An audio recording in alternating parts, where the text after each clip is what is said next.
Hello friends, इससे पहले हम लोग प्रीवियस वीडियो में डिस्कस कर चुके हैं क्लास 10 चैप्टर 1 रियल नंबर्स में रियल नंबर का इंट्रोडक्शन, जिसमें मैंने बताया था आपको कि रियल नंबर क्या होते हैं, natural number, whole number, integers, rational, irrational, all together किस तरह से रियल नंबर फॉर्म करते हैं। ठीक है, आप वो प्रीवियस वीडियो देख सकते हैं। Now next topic is Euclid division lemma and Euclid division algorithm. So before we start with Euclid division lemma, we should know what is lemma and algorithm. तो देखिए क्या होता है। lemma क्या है? Lemma is a proven statement. It is a proven statement used for proving another statement. यानी कि एक ऐसी स्टेटमेंट, एक ऐसा कथन जिसका प्रयोग या जिसका यूज हम अनदर स्टेटमेंट, कोई दूसरी स्टेटमेंट को प्रूव करने के लिए करते हैं, उसे क्या कहते हैं? लेमा कहते हैं। यानी कि कोई बात जो सिद्ध हो गई है उसका यूज क्या है, अब किसी क्वेश्चन को या किसी और स्टेटमेंट को प्रूव करने के लिए किया जाए, वो लेमा है। एल्गोरिथम क्या होता है? Algorithm is nothing but basically simply a steps. किसी भी काम को करने के लिए जो स्टेप्स होते हैं, स्टेप बाय स्टेप जब कोई काम किया जाता है वो एल्गोरिथम है, यानी कि फिक्स स्टेप में होता है वो। तो देखिए किस तरह से डिफाइन है। It is a series of well defined steps, series of well defined steps which gives a procedure for solving a type of problem. यानी कि जो आपको क्या बताते हैं, एक प्रोसीजर प्रोवाइड करते हैं कि आप किसी प्रॉब्लम को किस तरह से सॉल्व कर सकते हैं। फॉर एग्जाम्पल, आपके पास कोई भी स्टेटमेंट वाला क्वेश्चन आता है मैथ्स में, तो आप सबसे पहले क्या करते हैं? आइडेंटिफाई करने की कोशिश करते हैं कि उस प्रॉब्लम में हमें गिवन क्या है, क्या क्या पूछा गया है, क्या फाइंड करना है। तो ये स्टेप्स हैं कुछ, ठीक है। तो उसी को क्या कहा जाएगा? एल्गोरिथम कहते हैं। क्लियर? नाउ देखिए, what is Euclid division lemma. So lemma हमने अभी पढ़ लिया, वो क्या था? Proven statement. Euclid division lemma भी क्या है? इसका मतलब यूक्लिड द्वारा दिया गया एक लेमा, मींस इसका यूज हम क्या करेंगे? क्वेश्चंस को सॉल्व करने के लिए करेंगे। तो इसमें क्या कहा गया है? Given positive integers a and b, there exist unique integers q and r satisfying this equation, that is a is equal to bq plus r, where r is always greater than equal 0 and strictly less than b। क्या मतलब है? अगर हमें कोई भी दो number A और B दिए जाएं, इस लेमा के अकॉर्डिंग अगर कोई दो नंबर ए और बी हैं, आप समझ लीजिए 2, 5 कोई दो नंबर हैं, ठीक है। There exist unique integer q and r satisfying this equation. तब जैसे कि 2 और 5 दो नंबर हैं, मान लीजिए ए 5 है, बी 2 है।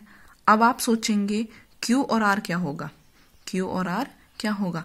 तो बच्चों, छोटी क्लासेस में हमने सिंपली एक रूल पढ़ा था, dividend is equal to divisor multiply question plus remainder, याद है? तो ये क्यू एंड आर यहीं से आता है। इट मीन्स हमें क्या करना होता है? बी से ए को डिवाइड करना है, बी से ए को डिवाइड करना है। तो यहाँ पे कैसे आएगा हमारे पास? हम क्या करेंगे? 5 को किससे डिवाइड करेंगे? 2 से। 2 2 जा 4, रिमाइंडर इज 1। तो यहाँ पे Q हो गया हमारा 2 और 1 हो गया R। इस तरह से ये लेमा हमारा काम करता है। आई होप ये आपको क्लियर होगा। तो लेमा में क्या है? हम dividend is equal to divisor multiply question plus remainder वाला रूल यूज अप्लाई करते हैं। A और B डिवाइजर और डिविडेंड का काम करते हैं, Q और R क्वोशिएंट और रिमाइंडर का काम करते हैं। यहाँ पर रिमाइंडर जो है हमेशा डिवाइजर से क्या होगा? छोटा होगा या और 0 के इक्वल या 0 से बड़ा होगा। Is that clear? नाउ देखिए, यूक्लिड्स डिवीजन एल्गोरिथम क्या कहता है? According to Euclid division algorithm, ये एक सिंपल सी टेक्निक है जिसका यूज हम लोग किसके लिए करते हैं? HCF फाइंड करने के लिए। आई रिपीट, डिवीजन एल्गोरिथम क्या है? टेक्निक है जिसका यूज किया जाता है to find the HCF of 2 positive integers. मान लीजिए कोई इंटीजर है C and D।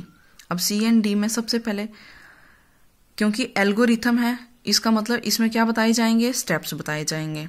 Clear? Algorithm में स्टेप, लेमा एक statement.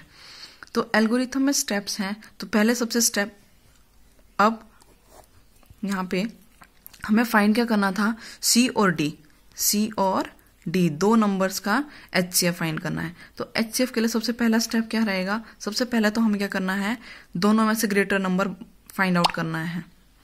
Which number is greater, which number is greater. फिर फर्स्ट स्टेप हम लोग यहां से अब शुरू करते हैं। स्टेप 1 में क्या करना है, यूक्लिड लेमा को अप्लाई करना है। मीन्स हमें इनको क्या करना है, इस तरह से डिवाइड करके Q और R फाइंड करने हैं। जब स्टेप 1 में Q और R हमें मिल जाएंगे तो स्टेप 2 में हमने क्या चेक करना है, क्या R इक्वल टू 0 है, क्या R इक्वल टू 0 है, यानी कि रिमाइंडर 0 आ गया है क्या उनको डिवाइड करने पर। जैसे यहाँ पे देखिए हमने अभी किया था, मान लीजिए C हमारा 5 है, C क्या है यहाँ पे 5 और D है हमारा 2। तो स्टेप 1 में हमने यहाँ पे क्या किया, इसको 5 को किससे डिवाइड किया था, 2 से डिवाइड किया था। क्वेश्चन कितना आया था, 2 आया था। रिमाइंडर कितना आया था, 1। तो रिमाइंडर 1 है, क्वेश्चन हमारा 2 है। तो अब क्या चेक किया, क्या रिमाइंडर 0 है, क्या रिमाइंडर 0 है, नहीं है। तो इसका मतलब डी का नहीं है। अगर ये 0 होता तो HCF क्या हो जाता हमारा, यहाँ पे डी ही HCF बन जाता। ठीक है, अगर यहीं पे ही डिवाइड हो जाता, रिमाइंडर आ गया, इसका मतलब 2 से पूरी तरह से डिवाइड हो रहा है, तो ये HCF बन जाता। पर ये R इक्वल टू 0 नहीं है, इसका मतलब हमें अगेन यहाँ पे क्या करना है, फिर से लेमा अप्लाई करना है। किसके लिए, D और R के लिए।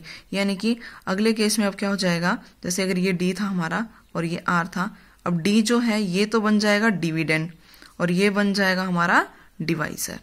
ठीक है, इसको हम लोग नेक्स्ट वीडियो में आपको क्लियर करूंगी कैसे HCF फाइंड करते हैं। कितना सिंपल है ये, सिर्फ आपको कंसेप्ट क्लियर करने के लिए था। ठीक है, और लास्ट स्टेप में हम लोग कंटिन्यू करते रहेंगे D एंड R के साथ और फाइंड करेंगे, जब तक कंटिन्यू करेंगे जब तक R इक्वल 0 ना आ जाए। ठीक है, तो इस तरह से हमारा यूक्लिड डिवीजन एल्गोरिथम और लेमा ये 10th क्लास का सेकेंड टॉपिक फिनिश होता है। I hope you understand. Thank you.